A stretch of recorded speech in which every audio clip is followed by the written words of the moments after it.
we have a patient that's an ACL reconstruction. ACL reconstructions, whether they're 3 weeks, 4 weeks, 6 weeks out of surgery, you can work with them on this machine.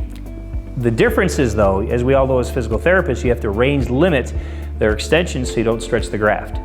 So with this machine, what we can do is whatever weight you choose or the patient chooses, he's gonna push out into the pad to engage the quad and then bring it up, say to this level. But if I wanna range limit him, what I'm gonna do is I'm gonna come over here and I can range limit him to whatever level I need. So therefore we're gonna protect the graft. So let's assume he's got a right ACL and now he's gonna work the quad, but he's not gonna stretch the graft. If he had a meniscus surgery, if he had patellofemoral surgery, if he had ACL, this is the range that you wanna work in the initial phases of rehabilitation. As he moves along into the 8 to 12 to 10 weeks to 16 weeks out of surgery, as we know, we can load that joint even more and we can open this up. Very simple to open it up. Again, you're gonna range limit and then you can bring it up even more.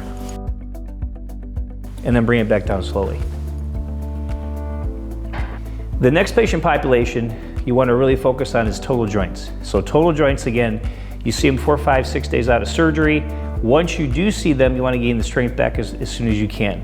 I see patients and I put them on this machine 6 days out of surgery just to start getting some quad firing. So again, I'm going to range limit lightweight, and you want to make sure that you're just getting the quad to fire. So say for example, we're assuming he's got a right total knee. So we're going to lighten the weight. We're going to range limit again by pulling out this knob, pulling it down, locking it in wherever we choose. And then single leg, we're going to bring this up and then back down.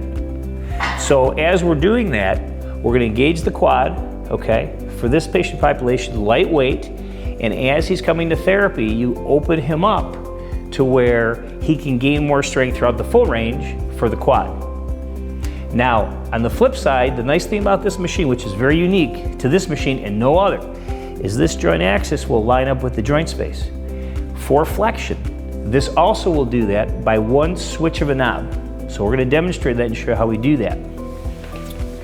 Okay, so again, we're going to reverse the process. This will be pushed up. This will move over. Okay, easy exit.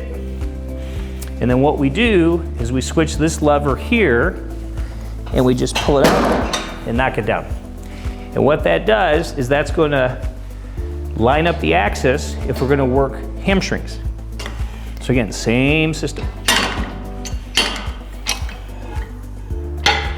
Now the difference here is we need to change the angle for hamstrings, whether your patient population is for meniscus tear, you have an ACL, total joint, even a hip replacement. The way you do that is this knob here, if you pull it up, you can bring their legs, say, up to here.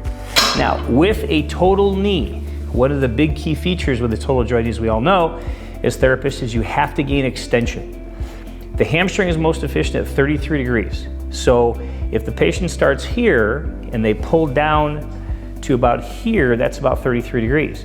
But again, they're not going to know that. So with this range limiting device in the back, you can go ahead and you can now pull down. And then you can range limit. Now bring it back up. And let me go here. And then do it again. And back up. But I want more extension. So I'm going to bring this up here. And now do it. Then back down. So what I'm doing is I'm gaining small range of motion for the hamstring. And again, I can change that very easily as we're going along. Okay, now go. There we go. So you have an ACL that is 4 weeks out of surgery, 6 weeks out of surgery. You need to work their hamstrings because that protects the ACL graft. In this position, pulling down from A to B, they will work the hamstring most efficiently, but they won't put pressure on the graft. And this machine, again, like I said before, it's going to line up the axis correctly. It's easy entrance. It's ease of comfort. And it's very easy to adjust these levers, and patients can help you as well because they get used to where they're supposed to be and they know what to do. And it's very easy to teach them how to do all these things. But I encourage you to look into this type of device because if you If you get this device, you could work a whole bunch of patient populations. You can have them gain strength, range of motion, endurance, and function.